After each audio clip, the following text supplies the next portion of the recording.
പവിത്രം സീരിയലിന്റെ season 2 episode review ആണ് പറയുന്നത്. അങ്ങനെ വിക്രം ജയിലിലായതോടുകൂടെ എങ്ങനെയെങ്കിലും സ്വത്തെല്ലാം തന്നെ സ്വന്തമാക്കണമെന്നുള്ള ആവേശത്തിൽ തന്നെ ശ്രീകാന്ത് കമ്പനിയും കാര്യങ്ങളൊക്കെ ഏറ്റെടുത്ത് നടക്കാൻ തുടങ്ങി. അങ്ങനെ ഇരിക്കുന്ന സമയത്തിന്റെ ശങ്കരനാരായണൻ അതിനെയൊക്കെ എതിർത്തുകൊണ്ട് ആ ഒരു സ്ഥാനത്തിലേക്ക് കയറി വരും. അപ്പോൾ ശ്രീകാന്ത് ഓഫീസിനുള്ളിൽ ആ വലിയ കസേരയിൽ അങ്ങ് ഞെളിഞ്ഞിരിക്കുന്നത് കണ്ട് ശങ്കരനാരായണന് വല്ലാത്തൊരു ദേഷ്യവും വെറുപ്പൊക്കെ ഇങ്ങനെ മുഖത്ത് വരുന്നുണ്ട്. അങ്ങേര് കലിയോടുകൂടി ശ്രീകാന്തിനോട് ചോദിക്കുന്നുണ്ട്, എന്താണ് ശ്രീകാന്ത് നീ ഇങ്ങനെ തുറപ്പിച്ചു നോക്കുന്നത്? നീ ഒന്നും സംശയിക്കണ്ട, ഈ കമ്പനിയുടെ എല്ലാവിധ ചുമതലകളും കാര്യങ്ങളൊക്കെ ഇനി മുതൽ ഞാൻ നോക്കി നടത്താൻ പോവാണ്. ഞാൻ തന്നെയാണ് നോക്കി നടത്തുന്നത്. എൻ്റെ അച്ഛൻ്റെ പാരമ്പര്യ സ്വത്തുക്കളാ ഇതൊക്കെ, ഈ കാണുന്ന കമ്പനികളൊക്കെ. എൻ്റെ ഒരേ ഒരു അവകാശി എൻ്റെ മകൾ വേദയായിരിക്കും. പിന്നെ അവൾക്ക് ജനിക്കാൻ പോകുന്ന ആ ഒരു കുഞ്ഞിന് മാത്രമുള്ളതാണ് എന്നൊക്കെ തറപ്പിച്ചു പറയാണ്. വേദ ഇപ്പോൾ ഇവിടെ ഇല്ലാത്തത് കൊണ്ട് തന്നെ ആ ചുമതലകൾക്ക് ഞാൻ അങ്ങ് ഏറ്റെടുക്കാൻ പോവാണ്. നിനക്ക് വേറെ വല്ല പണിയും നോക്കി പോവാമെന്ന് പറയും. ഞാൻ പറഞ്ഞത് നിനക്ക് മനസ്സിലായെന്നില്ലാന്നുണ്ടോ? ഇറങ്ങിപ്പോടാ ഇവിടെ നിന്നൊക്കെ പറയാണ്. ഇത് കേട്ട് വല്ലാത്ത പുച്ഛത്തോടു കൂടി ശ്രീകാന്ത് പറയുന്നുണ്ട്, അച്ഛൻ ഇപ്പം എന്തിനാ എന്നോട് ഈ വാശി കാണിക്കുന്നത്? ആ ഗുണ്ട വിക്രം ജയിലിലായതിൻ്റെ ദേഷ്യം തീർക്കാൻ വേണ്ടിയിട്ടാണോ അച്ഛനിപ്പോൾ ഇങ്ങനെ പെട്ടെന്നൊരു തീരുമാനമെടുത്തത്? എന്നാ കേട്ടോ, വേണ്ടി വന്ന അച്ഛനെ ഞാൻ അങ്ങ് എഴുന്നേൽക്കാൻ പറ്റാത്തൊരവസ്ഥയിലാക്കി കളയും. ഞാൻ ആഗ്രഹിച്ചതൊക്കെ ഞാൻ സ്വന്തമാക്കിയിരിക്കും. അതിനു വേണ്ടി തന്നെയാണ് ഞാൻ ആ വിക്രമിനെയും ഒതുക്കിയത്. പിന്നെ നിങ്ങളുടെ മകളുണ്ടല്ലോ, ആ അഹങ്കാരി വേദ, അവൾ എന്നെ പേടിച്ചിട്ട് എങ്ങോട്ടേക്കോ നാട് വിട്ടു പോയിരിക്കുകയാണ്. ഇനി ഒരിക്കലും അവൾ ഈ പടി ചവിട്ടില്ല. അഥവാ അവൾ എങ്ങാനും ഇങ്ങോട്ടേക്ക് തിരികെ വന്നു കഴിഞ്ഞാൽ അവൾ ഞാൻ എങ്ങനെയെങ്കിലും കൈകാര്യം ചെയ്യണമെന്നൊക്കെ എനിക്കറിയാം. തൽക്കാലം ഞാൻ ഇവിടെ നിന്ന് പോവുക. വെറുതെ ഇവിടെ നിന്ന് സീനുണ്ടാക്കാനൊന്നും എനിക്ക് താല്പര്യമില്ല. പക്ഷേ അധിക നാൾ നിങ്ങൾ ഈ കസേരയിലൊന്നും ഇരിക്കില്ല കേട്ടോ. ഇത്രയും പറഞ്ഞുകൊണ്ടതിന് ശ്രീകാന്ത് കലിയോട് കൂട്ടത്തിന് ആ ഒരു ഓഫീസിൽ നിന്നങ്ങ് ഇറങ്ങിപ്പോയി.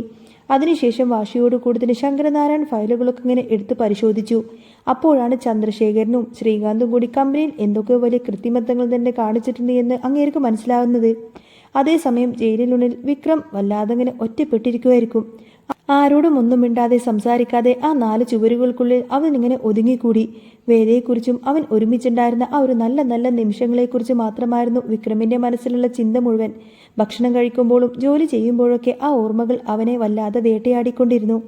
അപ്പോഴാണ് അങ്ങോട്ടേക്ക് ജയിൽ സൂപ്രണ്ടായി പുതിയ ഒരാൾ വിക്രമിന്റെ അടുത്തേക്ക് വരുന്നത്. വിക്രമിന്റെ ആ ഒരു പ്രകൃതം ശ്രദ്ധിച്ച അങ്ങേര് അവനെ അങ്ങോട്ടേക്ക് വിളിപ്പിച്ചു. എന്നിട്ട് ചോദിക്കുന്നുണ്ട്, താൻ മാത്രം എന്താ ഇങ്ങനെ എല്ലാവരിൽ നിന്നും അകന്ന് ഒറ്റയ്ക്ക് നടക്കുന്നതെന്ന്? എന്താണോ താൻ ചെയ്ത കുറ്റം? വിക്രം അപ്പോൾ ഒന്നും മിണ്ടാതെ അങ്ങനെ തല കുനിച്ച് നിൽക്കണേ. അന്നേരം കൂടെയുണ്ടായിരുന്ന പോലീസ് ഉദ്യോഗസ്ഥൻ പറഞ്ഞു, സർ, ഇവൻ ഒരാളെ കൊന്നതാ, അതും വെടിവെച്ച്. എന്നിട്ടിപ്പോൾ കണ്ടില്ലേ ഒരു പാവത്തിനെ പോലെ നിൽക്കുന്നത്? ഇത് കേട്ട് ജയിൽ സൂപ്രണ്ട് ഒന്ന് സംശയിച്ചു. ഇവനെ കണ്ടിട്ട് അമ്മാതിരി ഒരാളെന്നൊന്നും എനിക്ക് തോന്നുന്നില്ലല്ലോ. ഏതായാലും നിനക്ക് പറ്റിയൊരു ജോലി ഞാൻ തരാം. അങ്ങനെ വിക്രമിനെ കൂട്ടിയിട്ട് അങ്ങേര് നേരെ ഓഫീസിലേക്ക് പോയി. എന്നിട്ട് അവനോട് പറഞ്ഞു, ഇവിടെയുള്ള ഫയലുകളൊക്കെ നീ ഒന്ന് അടുക്കി വെക്കണം. പിന്നെ മുറിയൊക്കെ ഒന്ന് തുടച്ച് വൃത്തിയാക്കണമെന്ന്. വിക്രം ഉടനെ തന്നെ ശരിയെന്ന് തലകുലുത്തി. അങ്ങനെ അവൻ വളരെ പെട്ടെന്ന് തന്നെ ആ ഒരു ജോലിയൊക്കെ വൃത്തിയായി ചെയ്തു തീർത്തു. ഇതെല്ലാം കണ്ടു നിൽക്കുന്ന ജയിൽ സൂപ്രണ്ടിന് വിക്രമിനോട് വല്ലാത്ത സഹതാപം തോന്നി.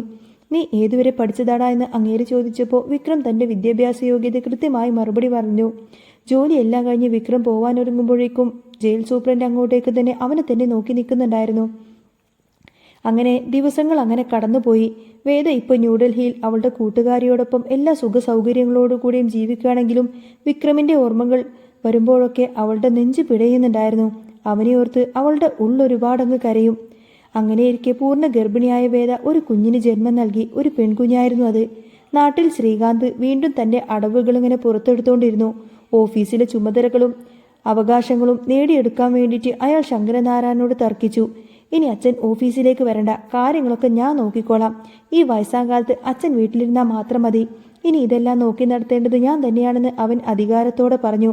എന്നാൽ വാശിയോടുകൂടി ശങ്കരനാരായണൻ മറുപടി കൊടുത്തു, ഇല്ലടാ, നീ ചെയ്തു കൂട്ടിയ എല്ലാ കള്ളത്തരങ്ങളും ഞാൻ കണ്ടുപിടിച്ചിട്ടുണ്ട്. പല ഫയലുകളിലും നീ കൃത്രിമത്വം കാണിച്ചതും കോടിക്കണക്കിന് രൂപ വെട്ടിച്ചതൊക്കെ ഞാൻ മനസ്സിലാക്കി കഴിഞ്ഞു.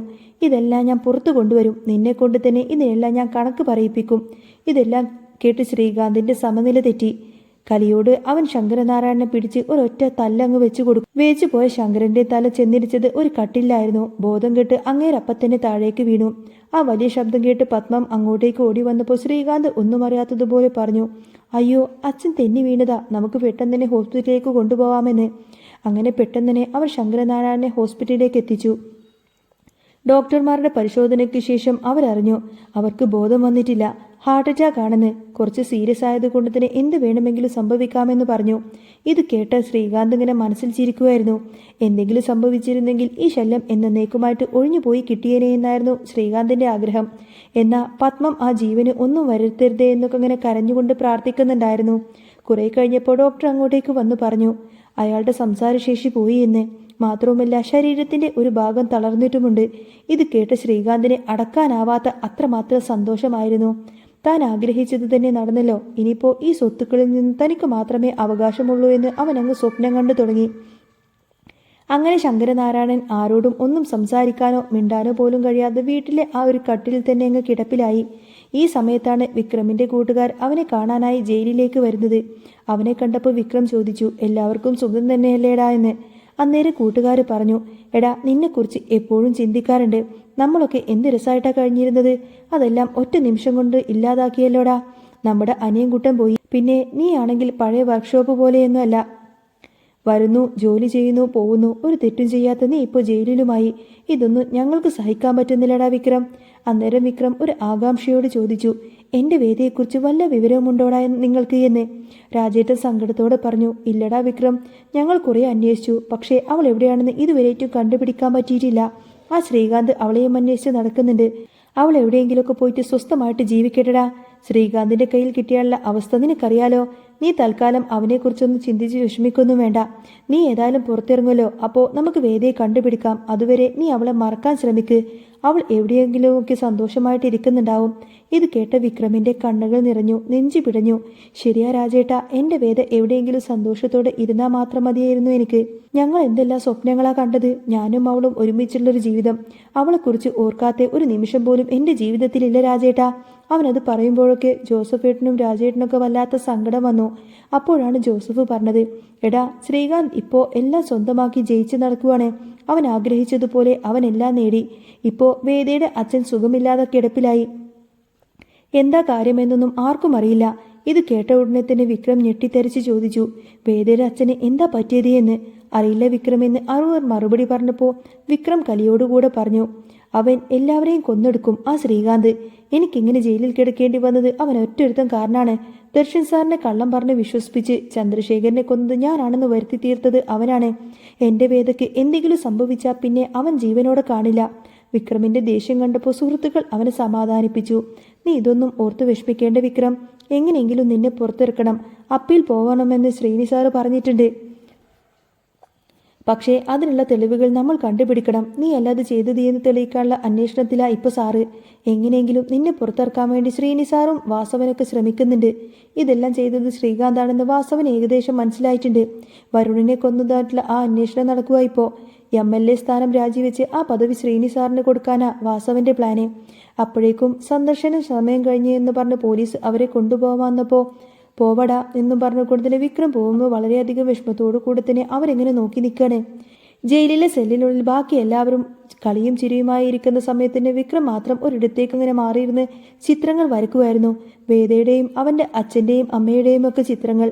ഇതെല്ലാം ശ്രദ്ധിച്ച് സൂപ്രണ്ട് അവനെ അടുത്തേക്ക് വിളിപ്പിച്ചു. എന്നിട്ട് പറഞ്ഞു നീ വെറുതെ അല്ലേ ഇരിക്കുന്നത്, എന്നാ എൻ്റെ കൂടെ വാ. വിക്രമിനെയും കൂട്ടി അങ്ങേര് നേരെ ഓഫീസിലേക്ക് പോയി.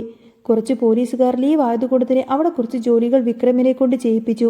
അന്നേരം സൂപ്രണ്ടിന്റെ ഭാര്യയ്ക്ക് അങ്ങേർക്ക് കഴിക്കാനുള്ള ഭക്ഷണവുമായി അങ്ങോട്ടേക്ക് വന്നു. പെട്ടെന്ന് അവർ വിക്രമിനെ കണ്ടു. വിക്രമിനെ കണ്ടപ്പോൾ അവർ ഞെട്ടലോടെ നിന്നുപോയി. കോളേജിൽ തൻ്റെ കൂടെ പഠിച്ച, കുട്ടിക്കാലം മുതലേ തനിക്കറിയാവുന്ന, താൻ ആരാധിക്കുന്ന ആ വിക്രം. ഞെട്ടലോടുകൂടെ അവർ അവനെങ്ങനെ പേര് ചൊല്ലി വിളിച്ചു. വിക്രം. അത്ഭുതത്തോടു കൂടെ തന്നെ അവരെ നോക്കി അശ്വതി എന്ന് വിളിച്ചു. ഇത് കേട്ട സൂപ്രണ്ട് രണ്ടുപേരെ ഇങ്ങനെ മാറി മാറി നോക്കി ചോദിച്ചു നിനക്ക് ഇയാളെ അറിയാമോ എന്ന്. അപ്പോൾ ആ പെൺകുട്ടി പറഞ്ഞു എൻ്റെ കൂടെ കോളേജിൽ പഠിച്ചവനാണ് വിക്രം, സുധാകര മാഷിന്റെ മകൻ വിക്രം. കുട്ടിക്കാലം മുതലേ ഞങ്ങൾ ഒരേ ക്ലാസ്സിലായിരുന്നു. ഞാൻ ചേട്ടനോട് പറയാറില്ലേ എല്ലാവരുടെയും ഹീറോ ആയിരുന്ന ആ ഒരു വിക്രമുണ്ടെന്ന്. പഠനത്തിലും സ്പോർട്സിലും കലോത്സവത്തിലും എപ്പോഴും ഫസ്റ്റ് വാങ്ങിയിരുന്ന ആ പാവം വിക്രം ദാ ഇവനാണെന്ന് പറയും. ഇവനെ ഇവിടെ വെച്ച് കാണുമെന്ന് ഞാൻ സ്വപ്നത്തിൽ പോലും വിചാരിച്ചിട്ടില്ല എന്ന് പറയണം അശ്വതി.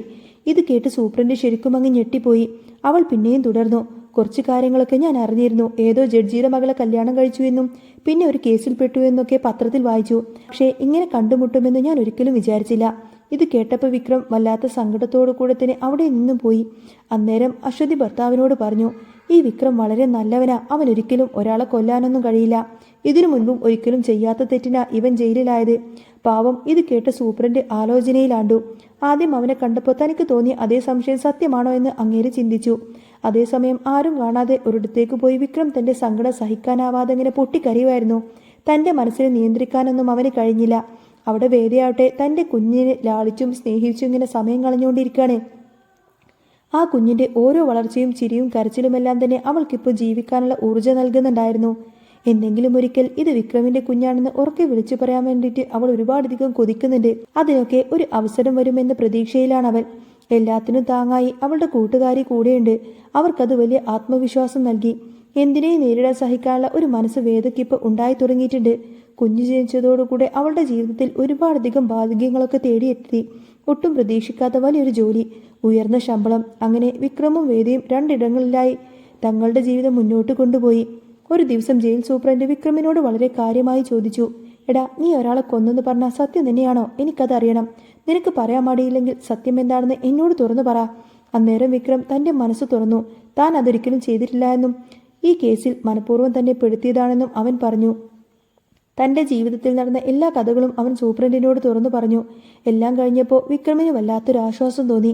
അവനെ സഹായിക്കാനായി ഒരു ദൈവദൂതനെ പോലെ തന്നെ സൂപ്രണ്ട് അവനോട് പറഞ്ഞു, നിന്നെ രക്ഷിക്കാൻ എനിക്ക് പറ്റുമോ എന്ന് ഞാനൊന്ന് നോക്കട്ടെ. നിന്റെ ഭാര്യ എവിടെയുള്ളതാണെന്നും ഞാനൊന്ന് അന്വേഷിക്കാം. നിന്നെ ഈ 4 ചുവരുകൾക്കുള്ളിൽ നിന്ന് പുറത്തിറക്കാൻ എന്നെ കൊണ്ട് എന്ത് ചെയ്യാൻ പറ്റുമെന്ന് ഞാനൊന്ന് നോക്കട്ടെ എന്ന് പറയും. ഇത്രയും പറഞ്ഞ് അങ്ങേര് അവിടെ നിന്നും പോയി. പിന്നെ ആരും അറിയാതെ വളരെ രഹസ്യമായി തന്നെ തൻ്റെ ആത്മാർത്ഥ സുഹൃത്തായ അങ്ങോട്ടേക്ക് പോലീസ് സ്റ്റേഷനിലേക്ക് SI വിളിപ്പിച്ച് അങ്ങേര് കാര്യങ്ങളൊക്കെ പറഞ്ഞു കൊടുത്തു. വിക്രമിന്റെ കേസ് ഫയലൊന്ന് നോക്കണമെന്നും അതിൽ അവൻ ചെയ്ത കുറ്റം എന്താണെന്നും സാക്ഷികളെക്കുറിച്ചും പരാതികളെക്കുറിച്ചും എല്ലാം ഒന്ന് അന്വേഷിക്കണമെന്നൊക്കെ പറഞ്ഞു. ആരും അറിയാത്ത ഒരു പുനരന്വേഷണം നടത്തണമെന്ന് സൂപ്രണ്ട് ആവശ്യപ്പെട്ടു. ഇൻസ്പെക്ടർ അത് ചെയ്യാമെന്ന് സമ്മതിച്ചു. അദ്ദേഹം രഹസ്യമായി ശ്രീകാന്തിനെക്കുറിച്ചും ചന്ദ്രശേഖരന്റെ കൊലപാതകത്തെക്കുറിച്ചൊക്കെ അന്വേഷണം തുടങ്ങി. അതിനുശേഷം വിക്രമിന് ശിക്ഷ വാങ്ങിക്കൊടുത്ത വക്കീൽ ദർശനെയും നേരിട്ട് കണ്ട് സംസാരിച്ചു. വിക്രം സ്വന്തം അച്ഛനെ കൊല്ലുമെന്ന് താൻ വിശ്വസിക്കുന്നുണ്ടോ? SI ചോദിച്ചപ്പോൾ ദർശൻ പറഞ്ഞു, ആ കേസ് അന്വേഷിച്ച് കോടതിയിൽ കുറ്റവാളിക്ക് ശിക്ഷ നൽകി കഴിഞ്ഞു. പിന്നെ നിങ്ങളെന്തിനാ അടഞ്ഞ അധ്യായം വീണ്ടും തുറക്കുന്നത്? വിക്രം നിരപരാധിയാണെന്ന് നിങ്ങൾക്ക് അത്ര ഉറപ്പുണ്ടോ? അപ്പോൾ SI പറഞ്ഞു, എനിക്കുറപ്പില്ല. പക്ഷേ അന്ന് അന്വേഷിച്ച പോലീസ് വിട്ടുപോയ ചില ചോദ്യങ്ങളും ഉത്തരങ്ങളുമുണ്ട്. അതിനുള്ള ഉത്തരം കിട്ടുന്നതുവരെ ഞാൻ അന്വേഷിക്കും. ദർശൻ എൻ്റെ നല്ലൊരു സുഹൃത്തായതുകൊണ്ടാണ് ഞാൻ പറയുന്നത്. തനിക്ക് തെറ്റുപറ്റിയെങ്കിലോ? വിക്രമാണ് അത് ചെയ്തത് എന്ന് ഉറപ്പിക്കുന്നതിന് മുൻപ് തന്നെ വ്യക്തമായിട്ടൊരു അന്വേഷണം നടത്തിയാലോ? ശ്രീകാന്ത് പറയുന്നത് മാത്രമല്ലേ താൻ വിശ്വസിച്ചത്? ഇടുക്കി പോലീസ് സ്റ്റേഷനിൽ അവർ തന്ന മൊഴി സത്യം തന്നെയാണോ എന്ന് എന്താ ഉറപ്പ്? ഇത് കേട്ടപ്പോൾ ദർശന് വല്ലാത്ത പരിഭ്രമം തോന്നി. തനിക്ക് ശരിക്കും തെറ്റുപറ്റിയോ എന്ന് അങ്ങേര് ചിന്തിച്ചു. പെട്ടെന്ന് തന്നെ SI വിഷയം മാറ്റി. താനത് വിട്ടേക്ക്, ഞാൻ വെറുതെ പറഞ്ഞതേ ഉള്ളൂ എന്ന് പറഞ്ഞ് സംസാരം വഴി തിരിച്ചു വിട്ടു. എങ്കിലും ദർശന്റെ ഉള്ളിൽ ആ ഒരു സംശയം വല്ലാതെ കിടന്ന് കത്തുമായിരുന്നു. തുടർന്ന് അന്വേഷണം ഇടുക്കിയിലേക്ക് നീണ്ടു. രഹസ്യമായി അവിടുത്തെ ജോബിയെയും പോലീസുകാരെയും ഒക്കെ ചോദ്യം ചെയ്തു. കൂടെ ദർശനെയും SI കൊണ്ടുപോയിരുന്നു. വർഗീസേട്ടനും മൈക്കിൾ അച്ഛനുമൊക്കെ അവിടെ നടന്ന യഥാർത്ഥ സംഭവങ്ങളെക്കുറിച്ചൊക്കെ അവരോട് പറഞ്ഞു കൊടുത്തു. അങ്ങനെ പല സത്യങ്ങളുടെയും ചുരുളഴിഞ്ഞു. വിക്രം നിരപരാധിയാണെന്നും ചന്ദ്രശേഖരന്റെ മരണത്തിൽ ശ്രീകാന്തിന് പങ്കുണ്ടെന്നും അനിയൻകുട്ടിനെ വെടിവെച്ച് കൊന്നത് ചന്ദ്രശേഖരനാണെന്ന് താൻ നേരിട്ട് കണ്ടുവെന്നും സെയ്തു തുറന്നു പറഞ്ഞു. ഇതെല്ലാം അറിഞ്ഞപ്പോൾ ദർശന് വല്ലാത്ത കുറ്റബോധം തോന്നി. വളരെ വിഷമത്തോടുകൂടെ അദ്ദേഹം ഇൻസ്പെക്ടറുമായിട്ട് നാട്ടിലേക്ക് മടങ്ങി. ഉടനെ തന്നെ SI സൂപ്രണ്ടിനെ വിളിച്ച് കാര്യം പറഞ്ഞു. താൻ പറഞ്ഞത് 100% ശരിയാടോ. വിക്രം ആ കേസിൽ പൂർണ്ണമായിട്ടും നിരപരാധിയാണ്. ഞാനും ദർശനും കൂടി ഇടുക്കിയിലേക്ക് പോയിരുന്നു. കൊലപാതകം നടന്ന സ്ഥലത്ത് വെച്ച് അവരുമായിട്ട് സംസാരിച്ചു. വിക്രമിനെതിരെ സാക്ഷി പറഞ്ഞ ആ ഒരു ജോബിയും പോലീസുകാരൊക്കെ പറഞ്ഞത് പച്ചക്കള്ളമായിരുന്നു. ദർശന് ഇതെല്ലാം വ്യക്തമായി മനസ്സിലായിട്ടുണ്ട്. തൽക്കാലം ശ്രീകാന്തിനോട് ഇതൊന്നും പറയണ്ടെന്ന് ഞാൻ നിർദ്ദേശിച്ചിട്ടുണ്ട്. അപ്പോൾ സൂപ്രണ്ട് പറഞ്ഞു, അത് മതി, ബാക്കി കാര്യങ്ങളൊക്കെ ആ വക്കീൽ തന്നെ നോക്കിക്കോളുമെന്ന്. വിക്രം നിരപരാധിയാണെന്ന് മനസ്സിലായ സ്ഥിതിക്ക് അവൻ തന്നെ വിക്രമിനെ പുറത്തിറക്കാൻ ശ്രമിക്കും. താൻ ചെയ്ത തെറ്റിന് പ്രായശ്ചിത്തം ചെയ്യാൻ അവനൊരു അവസരമല്ലേത്? ഹൈക്കോടതിയിൽ അപ്പീലിന് പോയി വിക്രമിന്റെ നിരപരാധിത്വം അവൻ തന്നെ തെളിയിക്കട്ടെ. ഇൻസ്പെക്ടറും അത് ശരിവെച്ചു. അപ്പോൾ നമുക്ക് വിക്രമിനെ പുറത്തിറക്കാം. ആഗ്രഹിച്ചതുപോലെ തന്നെ കാര്യങ്ങളൊക്കെ നടക്കുമെന്നൊക്കെ പറഞ്ഞ് അദ്ദേഹം ഫോണ് വെച്ചു. പിന്നെ സൂപ്രണ്ട് ചിരിച്ചുകൊണ്ട് വിക്രമിന്റെ അടുത്തേക്ക് വന്നു. താൻ അധിക നാളൊന്നും ഇനി ജയിലിൽ കിടക്കേണ്ടി വരില്ല എന്നും നിരപരാധിയാണെന്ന് തെളിയിച്ചുകൊണ്ട് തന്നെ ഉടനെ തന്നെ പുറത്തിറക്കുമെന്നും അങ്ങേര് പറഞ്ഞു. വിക്രം അപ്പ കണ്ണീരോടെ പറഞ്ഞു, എനിക്ക് പുറത്തിറങ്ങി വേദിയൊന്ന് കണ്ടുപിടിക്കണം. അത്ര മാത്രമേ ഇപ്പോഴെൻ്റെ ആഗ്രഹമുള്ളൂ എന്ന് പറയും. എവിടെയുണ്ട് അവൾ? ഇവിടെ ഉണ്ടെങ്കിൽ അവൾ ഒരു അബദ്ധം കാണിക്കില്ല. എനിക്ക് അവളെ കണ്ടാൽ മാത്രം മതി. അപ്പോൾ വിക്രമിന്റെ തോളിൽ തട്ടി ആശ്വസിപ്പിച്ചുകൊണ്ട് തന്നെ സൂപ്രണ്ട് പറഞ്ഞു, താൻ ആഗ്രഹിച്ചതൊക്കെ നടക്കും വിക്രം. ദൈവം എപ്പോഴും നീതിയുടെ ഭാഗത്താണ്. തനിക്ക് നീതി കിട്ടിയിരിക്കും. ഇത് എൻ്റെ ഉറപ്പാണ്. ഞാൻ തരുന്ന വാക്കാണ്. ഞാൻ അത് പാലിച്ചിരിക്കും. ഇത് കേട്ടപ്പോൾ ചെറിയ പ്രതീക്ഷയോടുകൂടി തന്നെ വിക്രം ഒന്ന് പുഞ്ചിരിച്ചു. ഇതേ സമയത്താണെങ്കിൽ നാട്ടിൽ നടക്കുന്ന കാര്യങ്ങളോ വിക്രം എവിടെയാണെന്നുള്ള കാര്യങ്ങളോ ഒന്നും തന്നെ അറിയാതെ വേദ ആകെ സങ്കടപ്പെട്ടിരിക്കുകയാണ്. ഫോണിലൂടെ അവൾ പലപ്പോഴും കേരളത്തിലെ വാർത്തകളൊക്കെ നോക്കാറുണ്ട്. അങ്ങനെയിരിക്കെ MLA വാസവൻ രാജിവെച്ചുവെന്നും ആ സ്ഥാനത്തേക്ക് ശ്രീനിവാസൻ എത്തുന്നുള്ള വാർത്തയെല്ലാം തന്നെ അവൾ കണ്ടു. ആഗ്രഹിച്ചതുപോലെ തന്നെ ശ്രീനിസാൻ ആ സ്ഥാനം എത്തിയതിൽ അവൾക്കും ഒരുപാട് സന്തോഷം തോന്നി. അങ്ങനെ കുഞ്ഞുമൊത്ത് അവളുടെ ദിവസങ്ങളും മാസങ്ങളും അങ്ങനെ കടന്നുപോയിക്കൊണ്ടിരുന്നു. ഇതിനിടയിൽ ദർശൻ ഹൈക്കോടതിയിൽ അപ്പീൽ നൽകുകയും കേസിന്റെ വിചാരണകൾ തുടങ്ങുകയും ചെയ്തു. വിക്രം നിരപരാധിയാണെന്ന് തെളിയിക്കാനുള്ള എല്ലാവിധ ശ്രമങ്ങളും അയാൾ നടത്തി. കോടതിയിൽ ഹാജരാകണമെന്ന് കാണിച്ച് ശ്രീകാന്തിന് നോട്ടീസ് കിട്ടി. ആരാണ് അപ്പീൽ പോയത് എന്നറിയാതെ ശ്രീകാന്ത് നേരെ ദർശനെ വിളിച്ചു. പക്ഷേ ഇതിൻ്റെയൊക്കെ പിന്നിൽ താനാണ് എന്ന് ദർശൻ അവനോടൊന്നും പറഞ്ഞില്ല. അങ്ങനെ വിചാരണക്കായി വിക്രമിനെ കോടതിയിൽ കൊണ്ടുവന്നു. അപ്പോഴേക്കും ശ്രീകാന്ത് ഇതൊന്നും തന്നെ അറിഞ്ഞിരുന്നില്ല. ജഡ്ജി വിക്രമിനെ വിളിച്ചുകൊണ്ട് പ്രതിഭാഗത്തിന് വേണ്ടിയിട്ട് ഹാജരാവുന്നത് ആരാണ് എന്ന് ചോദിച്ചു. അപ്പോഴാണ് എല്ലാവരെയും ഞെട്ടിച്ചുകൊണ്ട് തന്നെ ദർശൻ എഴുന്നേറ്റത്. അത് കണ്ടപ്പോൾ ശ്രീകാന്ത് ആകെ തരിച്ചുപോയി. അവൻ ദർശനോട് ചോദിച്ചു, അപ്പോൾ നിങ്ങളാണോ ഹൈക്കോടതിയിൽ അപ്പീലിന് പോയത് എന്ന്? നിങ്ങളല്ലേ വിക്രമിന് ശിക്ഷ വാങ്ങിച്ചു കൊടുത്തത്? ഇപ്പോഴാ നിരപരാധിയാണെന്ന് നിങ്ങൾക്ക് എന്താ തോന്നാൻ കാരണം? ദർശൻ ശാന്തനായി കോടതിയിൽ മറുപടി പറഞ്ഞു. അന്ന് വിക്രമാണ് കുറ്റക്കാരനെന്ന് എനിക്ക് തോന്നത്തക്ക വിധത്തിലുള്ള തെളിവുകളായിരുന്നു എൻ്റെ മുൻപിലുണ്ടായിരുന്നത്. അതുകൊണ്ടാണ് ഞാൻ കേസ് വാദിച്ച് അവന് പരമാവധി ശിക്ഷ വാങ്ങിച്ചു കൊടുത്തത്. എന്നാൽ പിന്നീട് ഈ കേസിനെ കുറിച്ച് കൂടുതൽ അന്വേഷിച്ചപ്പോഴാണ് അവൻ കുറ്റക്കാരനല്ല എന്ന് എനിക്ക് ബോധ്യപ്പെട്ടത്. അതുകൊണ്ടാണ് ഞാൻ തന്നെ നേരിട്ട് അപ്പീലിന് പോയത്. ഇത് കേട്ട ശ്രീകാന്ത് അക്ഷരാർത്ഥത്തിൽ അങ്ങ് കിളിപോയ അവസ്ഥയിലായിരുന്നു. വിക്രമിനും ആകെ അത്ഭുതമായി. പിന്നെ ദർശൻ വിക്രമിന് വേണ്ടി വാദിച്ചു. ഇതിനെല്ലാം പിന്നിൽ ശ്രീകാന്താണെന്നും അന്ന് കോടതിയിൽ ഹാജരാക്കിയ തെളിവുകളെല്ലാം തന്നെ വ്യാജമായിട്ടായിരുന്നുവെന്നും അദ്ദേഹം തെളിയിച്ചു. ഇടുക്കിയിൽ നടന്ന യഥാർത്ഥ സംഭവങ്ങളെല്ലാം തന്നെ എണ്ണി പറഞ്ഞു. അങ്ങനെ വിക്രം നിരപരാധിയാണെന്ന് ദർശൻ തന്നെ കോടതിയിൽ തെളിയിച്ചു. ജഡ്ജിക്ക് കാര്യങ്ങളൊക്കെ ബോധ്യപ്പെട്ടു. വിക്രമിനെ വെറുതെ വിട്ടു. താൻ ചെയ്ത തെറ്റുകൾക്കും ദർശൻ വിക്രമിനോട് മാപ്പ് ചോദിക്കാണ്. ഒപ്പം ശ്രീകാന്തിനെ ഉടനെ തന്നെ നടപടിയെടുക്കാനും അറസ്റ്റ് ചെയ്യാനൊക്കെ ഉത്തരവിട്ടു. ഇതിനെല്ലാം കാരണക്കാരായ ജയിൽ സൂപ്രണ്ടിനോട് വിക്രം കണ്ണീരോടുകൂടെ നന്ദി പറഞ്ഞു. അപ്പോൾ സൂപ്രണ്ട് അവനോട് പറയുന്നുണ്ട്, നിന്റെ വേദ എവിടെയുണ്ടെന്ന് എനിക്ക് ചില സൂചനകൾ കിട്ടിയിട്ടുണ്ട്. ഉടനെ തന്നെ അവളെ ഞാൻ നിന്റെ അടുത്തേക്ക് എത്തിക്കും. ഇല്ലെങ്കിൽ നമുക്ക് ഒരുമിച്ച് അവളെ കണ്ടുപിടിക്കാമെന്ന് പറഞ്ഞു. ഇത് കേട്ടപ്പോൾ വിക്രമിന് ഒരുപാട് സന്തോഷമായി. കമലമ്മയും മാഷും ഓടി വന്ന് വിക്രമിനെ കെട്ടിപ്പിടിച്ചു. അങ്ങനെ അവൻ ജയിൽ മോചിതനായി. ശ്രീകാന്തിന്റെ ചതികളൊക്കെ മനസ്സിലാക്കിയ ദർശൻ അവനോട് പറഞ്ഞു, നീ വലിയൊരു ചതിയനടാ. എൻ്റെ അച്ഛൻ്റെ കൂടെ നടന്ന് നീ ഒരു തെറ്റും ചെയ്യാത്ത ആ പാവത്തിന് നീ കുടുക്കി. എന്നെ കൊണ്ട് നീ അവന് ശിക്ഷ വാങ്ങിച്ചു കൊടുത്തു. നീ എന്നെയും ചതിക്കുമായിരുന്നു അല്ലേ? ഇനി നിനക്കൊരു രക്ഷയുമില്ല. വേദയുടെ സ്വത്തുക്കളും കമ്പനി ചുമതലകളൊക്കെ ഇനി ഞാൻ ഏറ്റെടുത്ത് നടത്തിക്കോളാം. നിനക്കതിൽ യാതൊരുവിധ അവകാശവുമില്ല. വേദ വന്ന അതെല്ലാം തന്നെ വേദയുടേത് മാത്രമായിരിക്കും. അങ്ങനെ ദർശൻ അവന് ചുട്ട മറുപടി കൊടുത്തു. ഉടനെ തന്നെ പോലീസ് ശ്രീകാന്തിനെ അറസ്റ്റ് ചെയ്ത് കൊണ്ടുപോവാണ്. ന്യൂഡൽഹിയിൽ അവിചാരിതമായി ഫോൺ നോക്കുന്ന സമയത്തിന് വേദ ഒരു വാർത്ത കണ്ടു. കൊലപാതകിയായി മുദ്ര കുത്തപ്പെട്ട വിക്രമിനെ ഹൈക്കോടതിയിൽ അപ്പീൽ നൽകി അഡ്വക്കേറ്റ് ദർശൻ തന്നെ പുറത്തു കൊണ്ടുവന്നുവെന്നും വിക്രം നിരപരാധിയാണെന്നും യഥാർത്ഥ കുറ്റവാളി ശ്രീകാന്താണെന്നും ആ ഒരു വാർത്തയിലൂടെ തന്നെ അവൾ അറിഞ്ഞു. വേദയ്ക്ക് ഒരുപാട് സന്തോഷമായി. വേഗം തന്നെ ആ ഒരു പത്രം തപ്പിപ്പിടിച്ച് അവൾ അത് വായിച്ചുറപ്പിച്ചു. ഇതറിഞ്ഞപ്പോൾ വേദയ്ക്ക് അടക്കാനാവാത്ത സന്തോഷമായിരുന്നു. അവളുടെ കണ്ണുകളൊക്കെ നിറഞ്ഞൊഴുകി. തൻ്റെ വിക്രമിനെ എത്രയും പെട്ടെന്ന് തന്നെ കാണണമെന്ന് അവൾക്ക് തോന്നി. എന്നിട്ട് അവൾ ആ ഒരു പൊടിക്കുഞ്ഞുമായിട്ട് നാട്ടിലേക്ക് മടങ്ങുകയാണ്.